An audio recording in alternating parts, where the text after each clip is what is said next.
Welcome to Board Ghost, a story broadcast with games as the engine.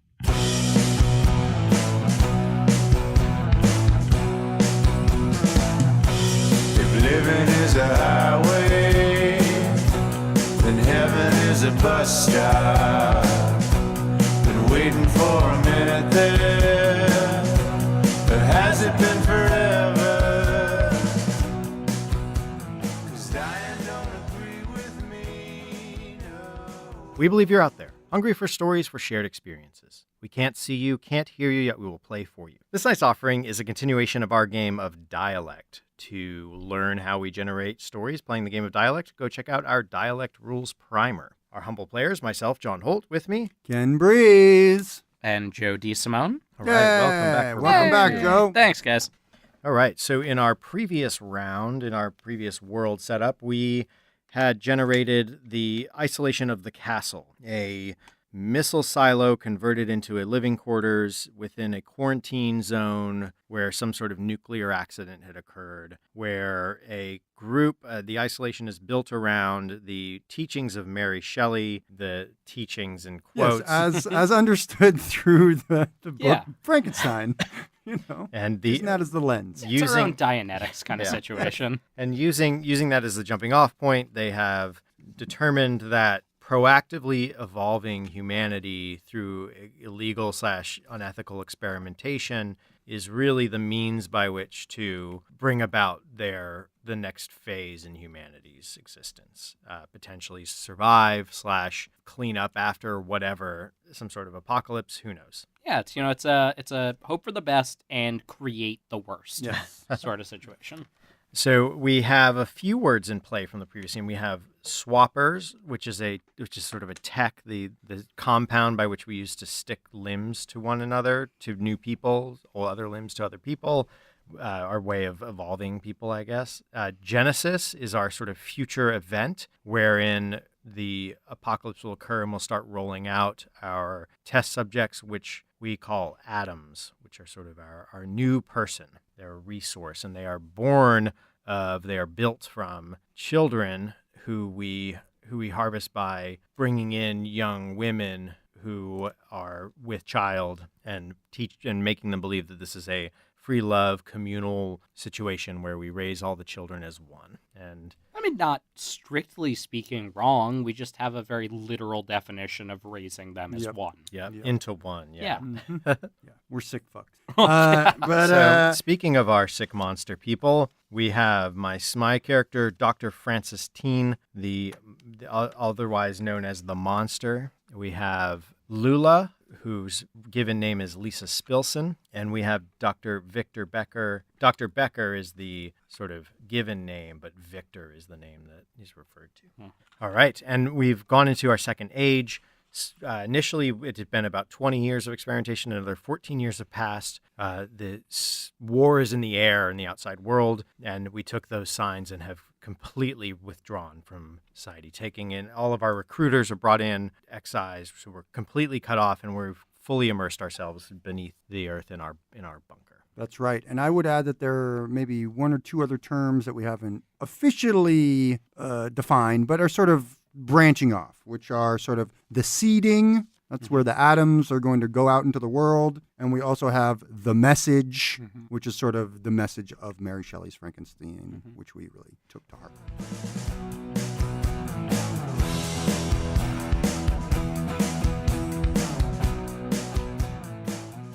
I have one. I have an action one as well. Eponym, a piece of language based on someone's name. Sometimes the story behind a word is standing right in front of us. So the aspect here is going to be, I think I'll tie it to the Mary Shelley prophecy. So making this connection, we're going to actually pick a player and a concept and explain why their name is attached to that concept. The player that it's attached to is going to be Lula. Okay, cool. And the concept that's attached to Lula is of almost like an oral tradition amongst the atoms, because there's this idea that like the one text that we read them is Frankenstein, and it's best that like we don't have Mary Shelley reading it, but we have Lisa Spillson, aka Lula, like on recordings reading it out, and with commentary and all that delivered in her name. So the name, so the Adams, kind of the one voice that they consistently hear is Lula's voice. Yes. It may only be like recorded or played over PAs, but it's sort of the one like consistent non-experimental voice in their lives.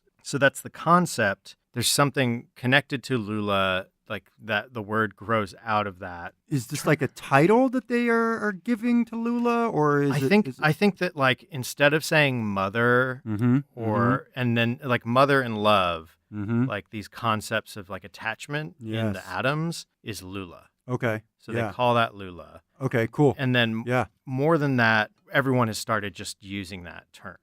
So like it kind of confuses you a little bit because my name has started to, for at least for the Adams, maybe for other people as well, has started to mean like motherly affection. And so I think people are maybe not using it for themselves, like, oh, I Lula you, but they refer to it as what the Adams are saying, like, oh, that Adam Lula is the other one, or something like that. Like when you see like one of the few Adams who's actually managed to grow up. Yeah, which we have one or two, maybe this more. One, caring for kind of a new crop that is considered Lula. Okay, so who's in this scene, John? I'm going to say that you two are in this scene. I'm going to sit out of this scene. Okay. Just the two of you. So the prompt is finding yourself in an unexpected place. Now you guys are in the scene, so you answer the where and what we're doing. And what. Are we lovers? Now, I'm pretty old and infirm at this point. Haven't you been replacing your body? Yeah, but I feel like, you know what, the way I'll justify it is like last time we sat down, right, one of the big arguments we had, I kind of have, I don't feel great about the idea of Adams having to procreate. Yes. And I'm starting to take that to the point where like I don't even want to procreate. Yeah. Where like I'm starting to view it as like just a categorical ill of humanity. Yeah. I don't take a lover. That's against the ideas of Mary. It is. I'll throw this out there as a possible what and where. You're outside, like sort of outside the holding pens in your like booth, which is sort of like a modified guard tower type thing. And you're reading the day's reading from Frankenstein with your commentary. And Vicktor, you so love the text, and maybe your eyes are failing, who knows. But you come to hear it as well. I mean, you are in love with the text. Yeah. You are the zealot. That's cool. Yeah, that's you're basically the where is at this point, the what you're doing is you're reading from the text down, there are these holding pens and pits, and they may see just like a little bit of your face, like underlit. At this point, because of all the radiation, I've gone completely bald. Some of you may have sores. Some people have sores. Some people may have been replacing their bodies to not be affected by the radiation. Myself, I've just lost all my hair. So I am completely bald. I sort of have a scabby sort of scalp at this point.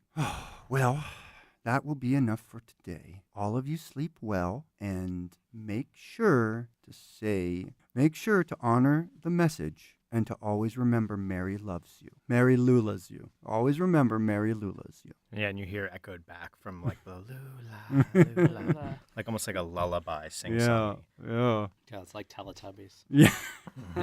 And I turned the PA off, turned to look at Vicktor. I'm just like openly weeping with joy.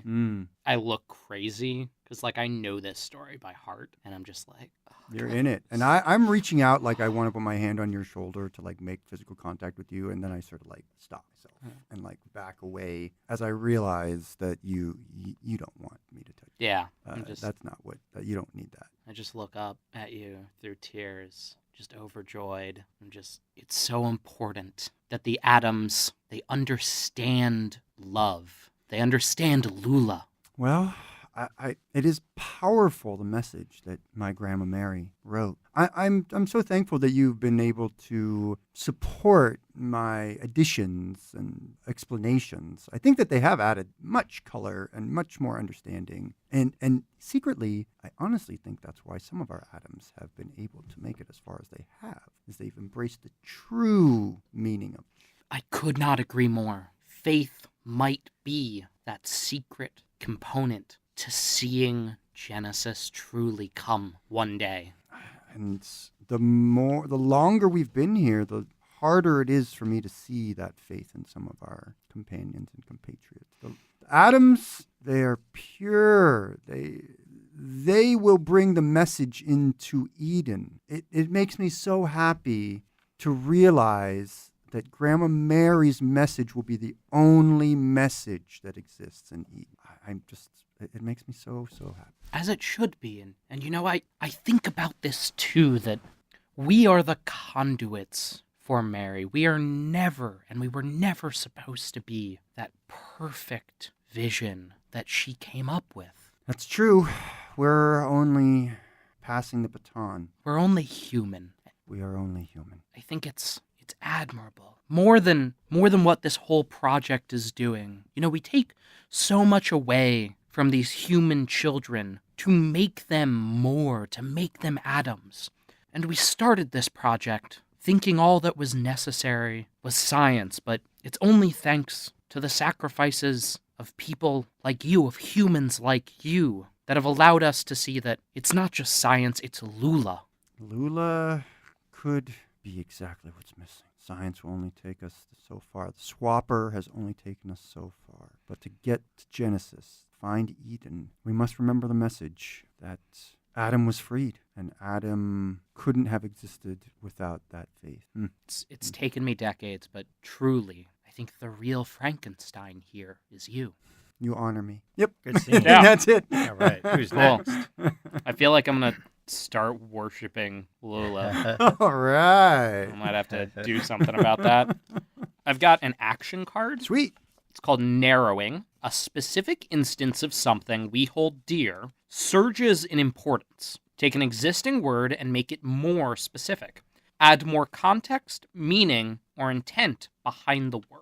I am going to take Genesis. We've treated Genesis as, you know, a time, an event. I think I want to make Genesis into a task. Okay. Genesis isn't just the time. Genesis is bringing about Eden. You know, some of us, some of the humans here, have faith that this will be seen out in time, but there's certainly a faction that feels Genesis needs to come, or everything's in jeopardy. The context of this is a wager with high stakes. I am going to sit this one out. So Okay, so it'll be I'm going to have you two in there. Great. So, where are we for this conversation? I want to return to that earlier sort of like observation deck, like Looking into the over new the crop. nursery. But again, we haven't been bringing, since we fully No. buried, we haven't been bringing people in. No. And yet the bassinets are full. Yes. Okay, cool. And we're observing and cataloging the new crop. We're sort of going over it. I'm taking notes. You're explaining things to me. Well, it could very well be that this crop doesn't fully mature or matriculate before Genesis happens. That's exciting. These atoms could grow in Eden. Let me be frank with you here. Always. So Francis. I have another group working on something we discussed many years back. Really to make Genesis. Yes. I'm aware. I'm aware. You may not be aware that this group, I've been subcategorizing them as Eves. Well, not much passes my notice in the castle, but Eves? I'm intrigued. But also a bit put off. They don't have big hair, do they? No. I've been making sure that some of what I consider more successful atoms, I've been helping them with propagation. Oh. So these are the last few crops have been second generation atoms, or Eves, if you would. Towards the goal of Genesis. You have to understand, it's still the same goal. You're seeking to bring Genesis about? Oh, of course. That You're is not waiting for it. No, You're forcing it. What you see down there, those are Genesis. I think we'll have to take extra care in the handling. They're already exhibiting some strong defensive mechanisms. There's one, EV1645, has an interesting, almost claw that comes scythe-like from her stomach. It's very exciting development. That is wonderful. Wow. Bioweaponry, it's fantastic. Again, this will be. These are the harbingers of Genesis. Have you been providing these Eves with the Lula that has been provided to the Adam? No, it's not. I feel that could be detrimental. Again, they need to be on a clear path towards Genesis. They get strict military training. You are subverting the message. Oh, no. It's still, these are the products of the message. This is... I am having a lot of difficulty understanding this. I must read the texts. I must consider this. I've long supported you and your ideas of giving atoms the ability to procreate. Giving them choice is important, so they can lead the lives that they want to. But further, Vicktor got to me. He was right. The atoms are not to be the next generation. They're not the ones who will be Genesis. Those down there, those are the brides of our future. Those are the Genesis. But there was no Eve in the message, Francis. I am concerned. What you have done could have very detrimental effects on the castle and our work. I think that Genesis is the end result of our work, and I think it will be soon. Genesis must transpire. We are only human. We are not Adams. We are not Eves. We are simply the midwives of the future. We will bring Genesis, and I believe I've made strong steps towards that. I register your reticence, but do not share this information outside of your jurisdiction. I will keep this between us for now. You've been privileged with this information. You must keep me updated so that I may record this. It is possible there could be writings of Grandma Mary I have not shared yet. That's interesting, but again, we'll see if they even need a text or a doctrine. I'm not saying for them, Francis. I'm saying for those who would see your Eves destroyed. To placate those who would go against Genesis. We shall see. So we shall. All right. All right.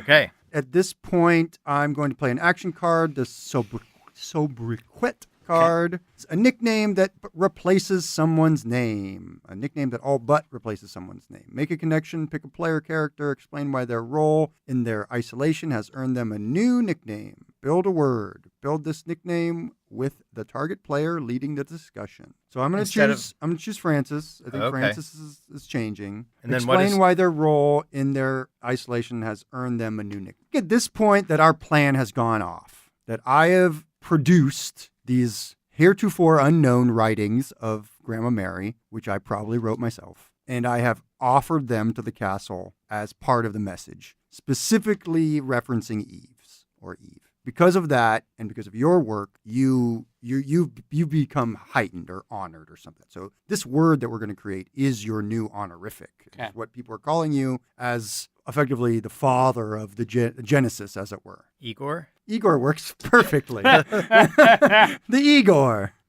You're such the Igor. Mixing our fandoms. But not everyone in the castle is happy about this. And there's a lot of suspicion, and who knows what might happen in the future. I think I'd love to see Dr. Victor and Igor in the scene together. All right. Building the nickname, but the prompt is a familiar face in a new light. Maybe we're in the library. Yeah. Okay. And there's a painting of the sort of like the matron saint, Mary Shelley. Yeah. And then below it is like a Bernie Wrightson illustration of Dr. Victor von Frankenstein. Oh, okay, cool. And now newly put up next to it is from the text, the continuation book, The Doctor's Assistant, is a new illustration, a little more crudely done, of Igor the assistant, of Igor the assistant. Yes. And so there's sort of like these two people meeting in the library beneath the portraits of the two... Or the three now. And those three seem to have very direct connections to each of our characters in a very interesting way. And the library for the longest time has only been like some scientific texts and like notes of progress, like logs basically, and then copies and copies of Mary Yeah. Shelley's Yeah. Frankenstein. Just And now there's like Thousands a of handful copies. of copies of this new text. Okay. that have been like stapled together or Yeah, something like that, basically. bound in like Spiral bound. yeah, and like notebooks and stuff.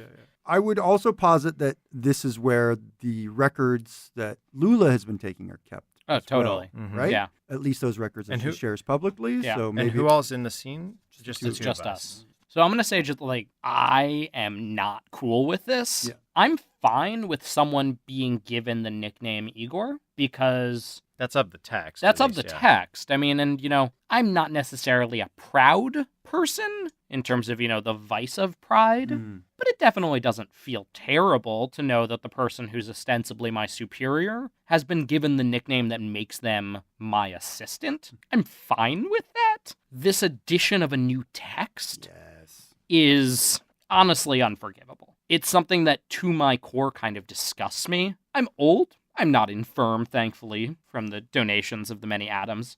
I know that my opinions might not necessarily be the opinions of the future, but it still rankles me that we're diluting Holy Scripture. This is very much like a Vatican II sort of situation where, like, y'all want to teach the Gospels in English, and no, it's Latin or nothing. Yeah, and I'll say that this is like there are very few sort of times where way back this would be like a club where you would sit, no one would talk or whatever, and you'd smoke cigars and drink whiskey. And now it's kind of similar. This is likened to a church. This place, and there are still rituals, and some of those, like amongst the scientists at the higher levels, it is sitting down with like a glass of scotch that we keep in a hermetically sealed vault, amongst some casks, and that's what we're doing. So two sort of elders of this community drinking whiskey and maybe Smoking a exchanging cigar? pleasantries. Yeah. Well, Well, not. Yeah, there's probably nothing. Might be something flammable, not necessarily like visible though. So no problems of explosion at least. I could see some smoking some cigars. My guy, Dr. Francis, now known as Igor, you both have been sitting in these like old leather chairs with the like simple lamp between you. The light is like shines now not just on the portrait of the woman and the portrait of the fictional character, but now on another fictional character. And Dr. Francis stands and sort of swirls his glass and takes a puff and stands there just from you can tell that there's like a smile and a smirk in his posture, and perhaps that makes you break the decorum of the space. Cool. Yeah, I'm good with that. I can't stand by and say nothing. You doggerel, you... Truly, the nickname Monster fits you now more than ever before. Ah, my good man, but you see, I take a long drink. They've deemed me Igor, the child of the doctor, the true replacement for old Victor Frankenstein. The doll failing maker. assistant? The inept, broken man who can barely hold a candle? He seems to have fared better in the new text. Takes another drink. Just ball my fist, my young 20-year-old fist. Just stand up immediately, just staring at you. Just don't even have the amount of hatred flowing through me. I just can't even express. You...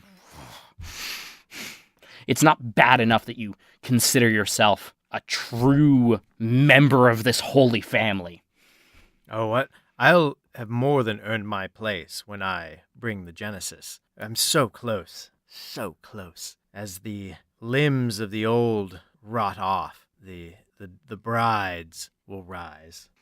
It's not the audacity you have to situate yourself, not just among the faithful, but among Mary herself, but to dilute her message for those who come after. To change it goes against everything that we've worked for. Why have you stayed here? You see, the message works for us, for our purpose, for our push to bring on Genesis. And this is something that, as the deemed Igor, and perhaps even you can see this in the first book, we are stumbling forward. We are hunched, bumbling, weak-handed, And the tools that make us this way, we will misuse them, and they are not for the next world. Tools like these books, they won't be in the hands of the brides of my Genesis. Yeah, I just pick up a bottle and hit you in the head. Nice. Like, I can't deal with this shit. This is just like the first book? Oh, you bastard. Yeah, I just 100% in character pick up a bottle and hit you in the head. All right, so I pick up the bottle, I hit you in the head, and as you go down, I just scream in your face, if you want to be a broken man so much, I'll let you be that. And just start kicking you as you're down. Just go, if you want to look like Igor, look like Igor. And I just stomp on your legs, and then I walk out. Yeah. And thus ends the second age of our isolation. We now are going to transition into the next age. The prompt is, what was foreshadowed has come to pass. The end of the isolation is near. There is no escaping it. The fight has come to us. When the smoke and rubble were cleared, the final count was 10. An explosion shook the compound in the cool of the day, taking 10 innocent lives in its wake. Our walls are now breached. Most rally and try to repair, but there are whispers that some are considering the unthinkable, leaving. Who tries to stop them? So the war has come to us in this. So 10 have died or 10 are left? 10 have died, is what they're kind of saying. So, like, 10 innocents have died. I was thinking atoms. Oh, atoms? I was thinking, like, they're killing our atoms? Yeah, like our good ones? Like our grown ones? The war came. Yeah. There's this massive amount of destruction. Yeah. I mean, these are facilities built for 1970s era nuclear weapons, not 2020s era nuclear weapons. So it's been another, like, 5 or 6 years or something? Yeah, I think that's good. Yeah, let's say it's like 2021. That's perfect. Sure. Like, the bombs are actually falling, and we're talking, you know. Yeah. Armies are on the march. Yeah. It's so some are planes are in the air. Some are considering thinking of leaving. Perhaps too, like, there's technology like communications and the ways that the breach and the things that we're watching, like these like highly advanced radiation suits and like this technology and all this stuff. It's a non-organic evolution of science that we've been disconnected from for a certain period of time. Yeah. Are some that are considering leaving also like awakened and their eyes open to a potential path to the outside world? I think that I love that because they're actually seeing the future now. Yeah. 40 years removed. And they're like, oh shit, this is not at all how we thought it was going to be. We now have atoms who are adults. Yeah. We haven't hit the point where we think we're ready for it, but they are adults now. They're seeing what's out there. It's slipping through the cracks, and they want to get out there. Yes, they think they're ready. I love it. That's great, Joe. Yeah. Okay, great. So there's two different things happening. Yeah, there's the faithful losing the faith and the atoms freeing themselves. We need to advance the age as well. Okay. I mean, there are still a couple like fully buried, could be also changed. Like that now we're exposed and we're just dealing with it. Does Mary Shelley, does this change now to the Trinity? I kind of think it does. Maybe that's it, is that our prophet has turned not just into one single prophet, but now into a trinity of prophets and or, not exactly sure, disciples. Though it's an interesting thing because Shelley created Igor and Vicktor. We created the Adams and Eves. Yeah. So there is like this I think it works somehow, even though Igor and Vicktor are fictional characters. Maybe they've reached this sort of like... It's like a homeostasis of belief. Yeah, It's like a new hierarchy of saints. Yeah. Exactly. New hierarchy of saints. There's also like a nice parody of, the older losing the faith. In the text, Victor Frankenstein, when we're hearing the story, it's about him telling somebody else not to do what he did. And also the atoms freeing themselves. The story ends with Frankenstein's monster, the true Adam, going off on the ice floe. Yeah. Liberating themselves. So I have a card here I think would be great for us. Perceptions. Using this word carries a weight. When we say it, people form an image and it changes what they think of us. Make a connection. Play on a previously defined word. Explain how using this word changes others' perceptions of the speaker. Skip the build-a-word phase. In the conversation, explore the perceptions around this word. The word that is going to change for us, I think it's going to have to be Genesis. I think that's the one. Okay. Using this word carries a weight. When we say it, people form an image and it changes what they think of us. The prompt here is shaping our own future, and it may have outsiders. That's what I want to do. I want Genesis to have more weight. Now, I think maybe there is that old versus new schism. And so when we say Genesis, what we mean is not anymore what people actually think. Okay. Definitely not the Adams and the Eves. When we say Genesis, we are like, you guys take over, everything else is destroyed. And maybe the outside and maybe some of the Adam and Eves see it as like genocide. Like Genesis is parallels genocide. Yeah. So it's sort of like the two. I mean, like to be clear, in a positive or a negative? In a like negative. So like if you're someone who's outside and someone's making super soldiers to come and kill all the people and take over, that's like a genocide. It's a negative. Sure. But and then if you're the positive, I think to answer your question, the Adams and Eves, it's a positive thing. Well, or it could not be like, or they reject it. Like they want to live, they want to integrate with the outside world. Mm-hmm. They don't want to be the monsters that we've created. Yeah. Gotcha. So that's another, like those are two I like ways it. it can go. Yeah, I think that's great. So I think that's perfect. So yeah, I think it is how the Adams and Eves now perceive this word. Using this word carries a weight. When we say it, people form an image and it changes what they think of us. And also noting that like Adams and Eves don't denote gender in this context. Mm-hmm. It's more like generation 1, generation 2. That makes a lot of sense. I did not realize like that. Adams are male or females, like generation 1. Mm-hmm. Eves are the like progeny of male and female progeny of. Got it. And they can be male or female or third or whatever. Yeah, exactly. Whatever. Like, there's no the shit we've been doing. There are lots of thirds. Lots of thirds. Right. Yeah. So there's no gender constructs within those. Those are just names. Given. Okay, then I guess I'm interested to sort of return to shaping our own future. Yeah, shaping our own future. I'm interested to return to us, the three of us. We're now quite old. Yeah. I'm like 62 or something like that at this point. And are we the ones trying to stop people from leaving? So here's the scene.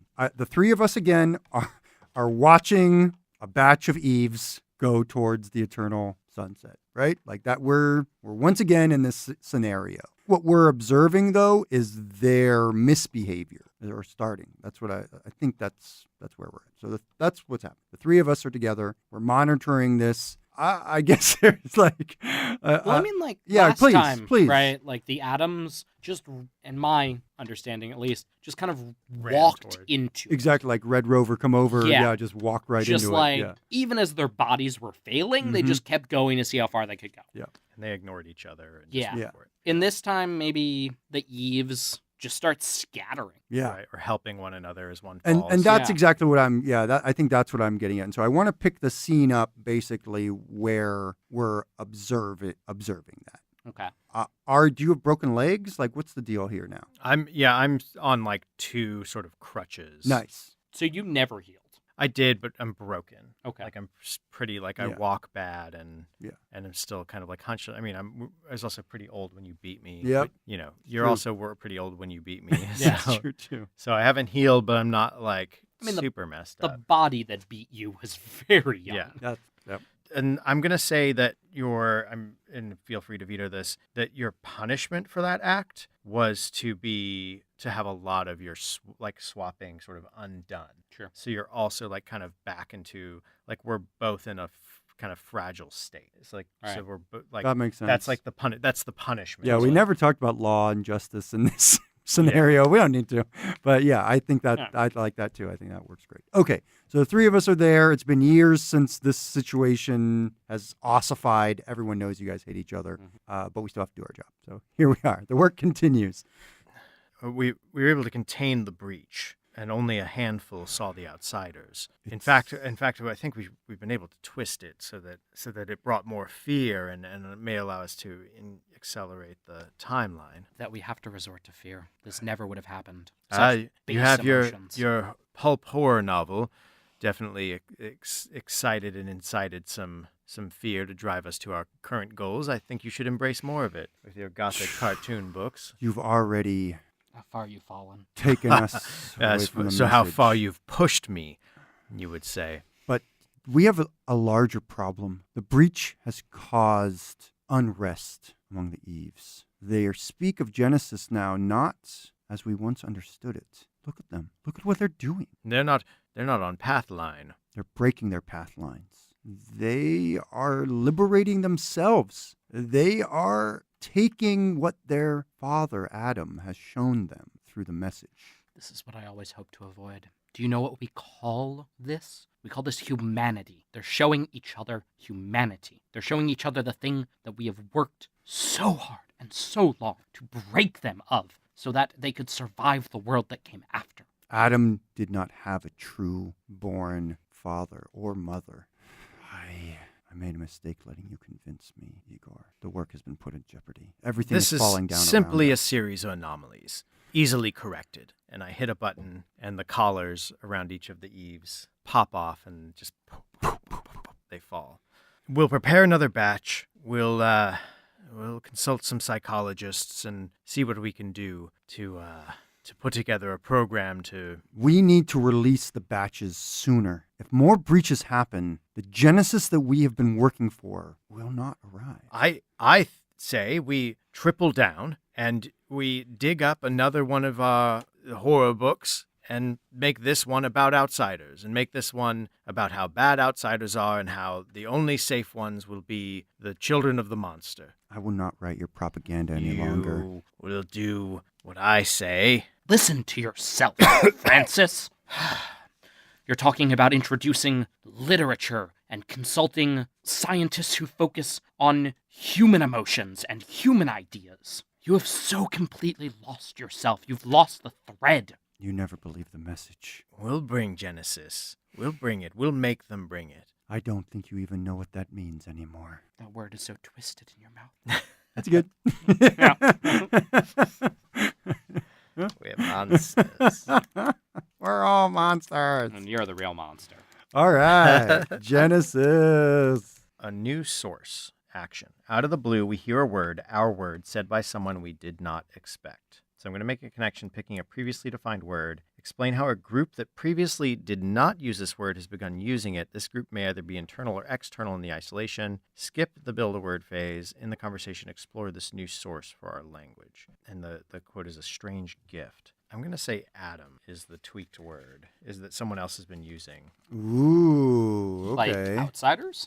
Yeah, I'm going to say that. So we're starting to finally pick up radio and TV waves. Well, more than that, like we've been using like CBs and stuff inside the compound, and we thought that like our shielding and all this stuff would keep that blocked, but technology has moved beyond. Oh, that. yeah. And like with that first breach, they were also laying down like transmitter cables and like bugs. Sensors, yeah. Exactly, and bugs, so it was really like a scout mission. We thought they were like crazy heavily armed, and like tech, like we didn't understand half the tech they had. Oh, no, And so now we just have these dead cell phones and things sitting near us, but they're live. They have live mics. Right. There's ways for them to be listening to us, and in turn, even potentially like hack and broadcast over our transmissions and our PAs and stuff like that. Yeah. I would say that some force, like an external force, is trying to communicate, like has kind of figured out what's going on a little bit, is trying to communicate to the atoms that and calling out to them as atoms, calling to them and saying, hey, they aren't changing the word really. They're just using this word. I mean, they are changing it, I guess, to some degree. Maybe they... Well, I mean, for us, it has a very specific meaning. It does, right? yeah, It's exactly. First generation creations meant to take the world and make it better. To them, it's like victimized children. Yeah. And like or victimized like, So, like brainwashed they are. people. Right. Right. But that's not like how we would ever use it, but that's probably how they would. Right. A strange gift is the scene. Who's in the scene? A strange gift. So I'm going to say that there's an atom, and the atom has been like gotten a hold of like a phone or something, in like the breach. And Or was given one. yeah, like basically got a hold of something and has been talking to an outsider through that. Yeah. And I've realized and recognized this, and am now interrogating this atom Awesome. who's holding this phone. So one of you should play the atom. Sure. One of you is the outsider on the phone, Got it. and then I'll be Dr. Francis. Okay. Is this like a live call? Yeah, you just caught me. I'm on it. I got it. I don't know how it's a remotely activated thing. Or Oh it's yeah, like a I don't know how to radio or operate something. this thing. Yeah, right. it just pops on and off. Right. Yeah, I don't know. I mean, the strange gift. We'll see what comes out of the See what scene. comes out of it. It's like a swap bay or whatever we Mhm. call it. It's like a metal chair with straps and some implements around and different tools for experimentation. And so I'm there interrogating this Adam who's strapped to the chair with this phone on a metal tray just off to the side. Okay. And there's an extra strap to hold the third arm down across the body. Right. And you believe that this voice on the other end is another person? I know it's telling me all about it. It's telling me who Adam really was. This is a toy. This is a machine of lies. We had these, they've made them much smaller, but they used to tell stories about men going and killing by the droves the natives who once were on our land here, and they would just tell these stories of men going hill-nil with weapons of war, which you saw during the breach, those weapons of war, their metal guns, killing droves and droves of the natural beautiful animals, despoiling the world out there. How do you... And this is just another story. It's just a story box. Adam, tell them nothing. We're coming for you. Just hold on. What is? Yeah, It's referred to you by name. Yeah, I told them things too. And Told them. This is they told me... these story boxes. You can't speak into them. They... You're a child. They told me all about it. They told me exactly that you want us to kill them all. It's self-defense, Adam. It's for your own protection. It's for the good of the Eves and the Adams. Adam, don't listen to him. He's lying to you. We'll be there soon. I want to see Lula. You're not Lula. You have no Lula. Ha, Lula, that's a game. Stop being a child, you. Struggling against the bonds. I don't believe the message. Can you hear me inside this device? Yes, we can hear you. So they can speak back through this toy. The world out there is not what you think. I think you have no idea. What lies have you spread into this boy's head? We've told the child no lies. Let the child go, and we can negotiate. I'm afraid that's not going to be possible. In fact, you've doomed this Adam. No, let me out of the castle. No! I'm sorry. You were promising. And injects. Damn. I'm saving this card. What lies outside? Ooh, what do we refer to? How we refer to the world outside of the isolation. What memories and emotions does it evoke inside us? The prompt is, we remember things differently. From the context of our time frame and the context of the book, is there anything we would draw? The radiation bit might be our moat, if that were we're going that literal. The book takes place basically in two places, right? It takes place in the Arctic, which is like a frozen wasteland, and it takes place in Germany. Yeah. So maybe the Arctic? That's what I'm thinking. Yeah, it's that, or that's we're the village that's outside is the Dark Age peasants with their pitchforks. I kind of like that too. Yeah. That we call the outside the village or the countryside or the mob or something like that would be. Oh, that's interesting. The pit, pitchforks and fire and all that and torches. Maybe we just refer to the entire outside world as the mob. Yeah, I like that a lot. That's yeah. I like that a lot. Yeah. Okay, so the mob. That we can't let you out because the mob's out there. Yeah. Or even we can't let you out into the mob. Yeah, exactly. And then what is that? The What is that moment you step foot connected outside. to? Would that be connected to Fully Buried? I'm gonna say fully buried in this case, right? Even though it's pretty explicitly Mary Shelley, the threat But, of it. yeah, is what that- lies outside makes total sense Yeah. to go with fully buried. Yeah. Yeah. So we remember it differently. Right. So who's in Who's this in the scene? What if they found us? So They're coming in whether or not we want to go back out. Cool. Yeah. So that's great. So I mean, it could be where they're coming in. yeah, the breach blasting was and bombing through. Yeah. They're here to rescue the Adams and Eves, but they're going to drag us out if they can. Mhm. We have committed atrocities. If the Hague is still standing, we're going there. I love it. So we're in we're in the final bunker, the command center, whatever you want to call it. Like so is it all three of us or Yeah. 2 people and No, I'm going to say it's all 3 of us and or- like some cowering additional Sure. people. Yeah, where are we at? Where it's like our... Central Command. I don't know. Yeah, I mean, to give whatever it some that is. parody, like Central Command in my mind has kind of been the place where we overlook all the cribs. Okay, cool. Yeah. So, okay, cool. Yeah. That little observation bit. Yeah. And it's all 3 of us with some All others. 3 of us with some others. And the word is the mob. You held me back. You held back our efforts. All of you, it's your fault. You're the abnormalities. You're the twisted brains of this story. You stupid bastard. This never would have come to pass if it wasn't for you.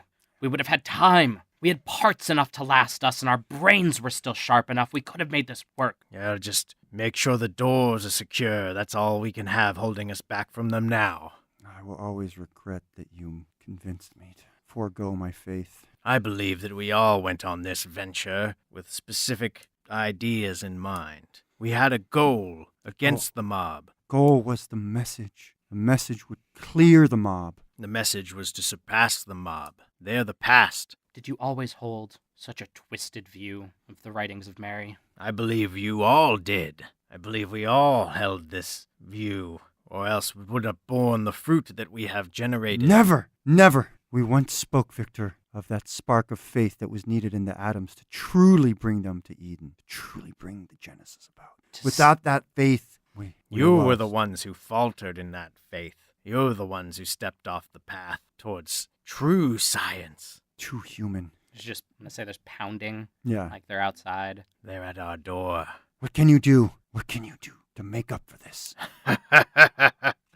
The mob will tear us limb from limb. But we have the means to reattach our limbs. You think there's enough swapper left? Do you think it will matter? No, the only thing that matters is the legacy, and I cannot have you twisting it. It cannot end this way. All of our work, everything Mary put out for us, we must have recourse, if only to escape. The work lives on in the atoms, however much I hate to say the Eves, but it will not live on in you. I'm going to kill you. Well, you come at Yeah. me, right? Yeah. Yeah, My goal is the legacy in this moment, right. right? So you come swinging. How you're attacking? And you're both two we're old just men. frail, Yeah. right? Like we're I just think like I- two old men beating on each other. Yeah, I think I just fall and Yeah. lay bleeding while Yeah, you two you break a hip. continue Yeah. to converse. Okay, so yeah, you come at him, you go down. I'm screaming, everyone's shouting, pounding happening. I guess I look around wildly and I say, we thought we could escape it, but we've always been the mob. Only the atoms. If only they could escape this human condition. I'm broken. I You're just just sort of broken? sit down, yeah, or whatever, collapse, sort of, or like lean against the wall as the mob enters. Yeah. You know what? I'm going to let the mob in. Yeah, I love All it. right. I think Yeah. that. Okay. Yeah. So now think we that brings us we right are to going to legacy. enter the legacy. Yeah. So the last moments or the aftermath. Vicktor lets the mob in. Yeah. All we wanted was a home of our own, but the strikes didn't stop. We kept the compound operational for as long as we could, but eventually the loss was too much. We had chosen the solitude, and they took that from us. Maybe one day someone will find our tattered home. Will it mean anything to them? And so now we go to the legacy. I'm going to go with out of the ash, a seedling sprouts. Aww. And this is going to be about the isolation. Specifically, one of the Eves is able to create something of a synthesis between the now crumbling, probably literally, outside world and the views and beliefs and prophecies of Mary. Probably by and large, the atoms are either poisoned, kind of against us, or broken. We made their bodies able to survive it. We never made their minds able to survive it. But one Eve, for whatever reason, is kind of able to bring it out. We'll never see this realization, but it's out there happening. For me, I will probably end Lula's story here. Something the outsiders stand to learn. I really like the idea that at least Lula, I don't know about the others, but Lula is taken alive and is taken back to the mob's headquarters or strong point, wherever their nearby bases, maybe even transferred from there, and is interrogated over weeks, months. Like it doesn't stop. They have so many of the records that she herself kept They keep bringing them in front of her to have her clarify things or just cop to things, to admit to things, to verify, confirm. And it's becoming clearer and clearer that what they're really after is Swapper, that they are incredibly interested to gather the one technology we were able to sort of apply to humankind that would actually work on it. Lula is at first very resistant, but then is basically broken down mentally. And how they finally get her is by convincing her that by giving them Swapper, that Genesis will happen. And I think that's it. I think she dies in prison. The dust sort of settles, and it's sort of the crop of young Adams and Eves who will eventually kind of have that seed. They, after the mob has left, taken away the scientists and sort of killed their way back out, and liberated those Adams and Eves that were willing to go with them. These other Adams and Eves come up out of the wreckage and start sorting through, and they find the shattered body of Vicktor and Igor, with their hands clawed around each other's throats. And they take them and they almost with reverence carry them to the library and place them beneath their portraits. Yeah. And then a leader, Adam, steps forward and removes the head from Vicktor and swaps it onto his back. Yeah. Damn. And then one Eve steps forward and does the same with Igor. And this is the ritual for the dead. They pass on. The leaders of these tribes carry the heads of Vicktor and Igor for as long as their small group exists. I love it. I love it. It's dark. I love it.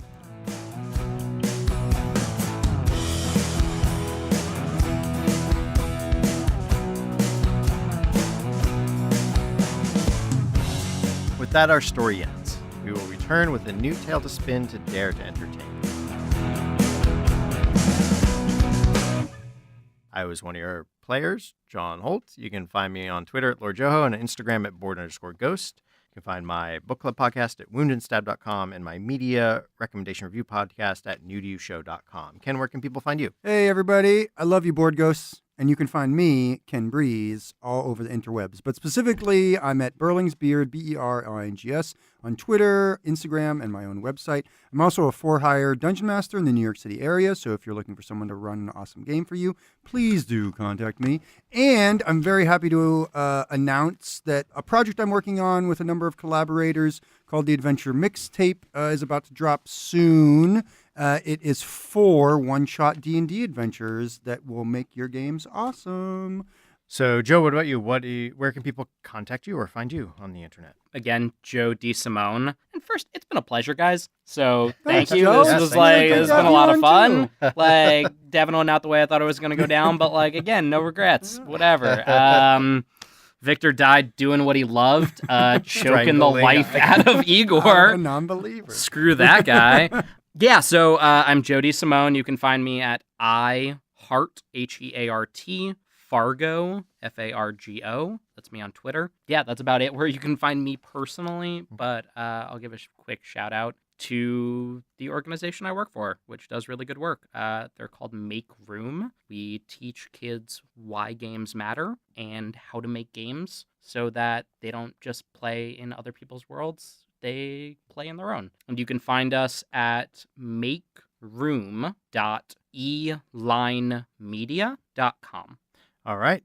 To learn more about the players and engine in our story, visit boardghost.com. You can attempt to pierce the veil and contact us at BoardGhostWorld on Twitter. Shout out through the ether if you have desires we can fulfill.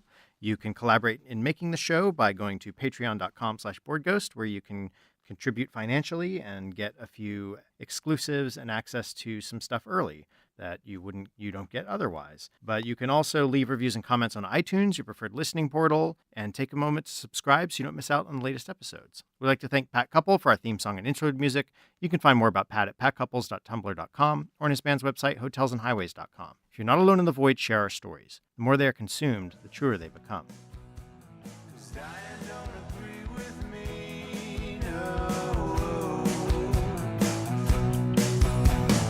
Dying don't agree with me.